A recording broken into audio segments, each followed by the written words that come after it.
Welcome back, and joining us now on the show is Shaunak Parikh. He's Vice Chairman, GJEPC. Mr. Parikh, hi, thank you for joining in. And a lot of problems right now and a lot of confusion right now as well as far as we read those numbers. First of all, would want to understand if you as GJEPC understand if 27% is going to be the total tariffs or 27% plus the existing tariffs.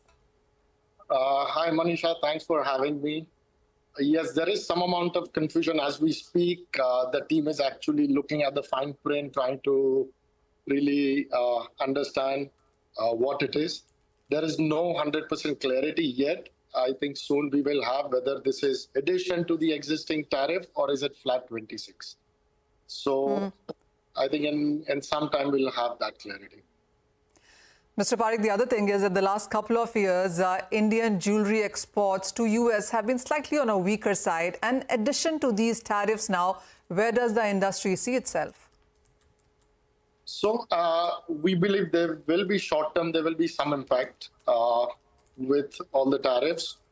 But we are very confident that the Indian government and the US government will work out a bilateral trade agreement, which is in the process. And once that is negotiated and signed, we believe I think it will be normal days.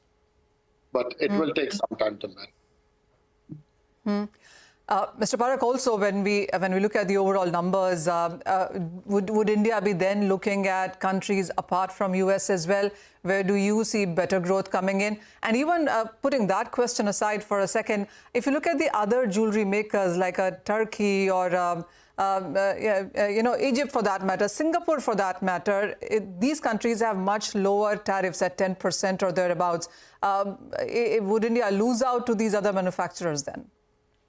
So two things, Manisha. One, yes, there's anyways a continuous efforts from the council and the trade to continuously grow other countries around the world.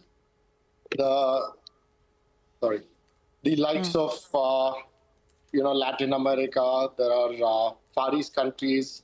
So we are continuing. Our efforts have been there to continuously grow that business. Secondly, in terms of competition from other countries, as you mentioned, India has a certain advantage in terms of skill set, in terms of manufacturing. And the other countries, they have their own strength. Having said that, we are again hoping that the negotiation will get sorted and time will come back to normal. If it doesn't come, there is a possibility of business moving to other low tariff countries. But we are hoping that that won't happen. Oh, well, absolutely, Mr. Parikh, because a UAE and a Singapore and a Turkey have 10%, while India is 27%.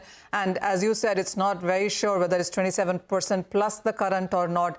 Do you see a lot of Indian businesses then moving out to these better competitively placed countries? Long term, if it doesn't get sorted, that is, yes, a possibility. Mr. Parikh, by how soon do you see a clarity coming in on this? Because at this point in time, the markets really seem to be working with both these numbers, whether it is 5% plus 27 or is it overall 27. By when do you see this clarity really coming through? Well, that should come, I think, we are hoping before the end of the day or at the most, I think, another day or so. So we are already working with the legal team to look at the fine print. As you mentioned about the bilateral trade that both the countries are talking about, and we do understand these are high-level conversations already on, what is it that the jewelry industry, or as GJEPC put its recommendations as? So we have already proposed to the government to lower some of the tariffs that we have to import, for example, jewelry, loose diamonds from the US, and bringing it, so overall bringing it in line with the duty that we have compared to the US. And by largely, we agree and the government kind of agrees with the thought process. And hence we are very, very hopeful that as far as gem jewelry is concerned, we should be able to have a fair trade on both the sides. Mr. Parikh, what is the trade volumes right now with the US vis-a-vis other countries? And does US continue to be the largest destination for Indian jewelry exports now?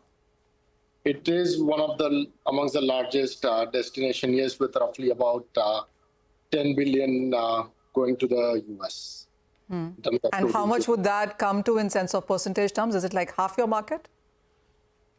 So again, depending on the category, like loose diamonds would be roughly 35%, jewelry would be 50%. So again, each category kind of differs. But in overall scheme of things, would you say it's 50% or more? No, it would be roughly about 35-40% of the business to US. So that means that with the kind of tariffs that are coming in would be a big hit if that doesn't get sorted, would you say, Mr. Parikh? It will be, as I said, big at short term, but long term we should be able to resolve it. That's what the hope is. Yes. My final question, Mr. Parikh, a lot of sectors are talking about maybe the supply chain, the route of business will change. Do you see that happen with US as well, with India and US?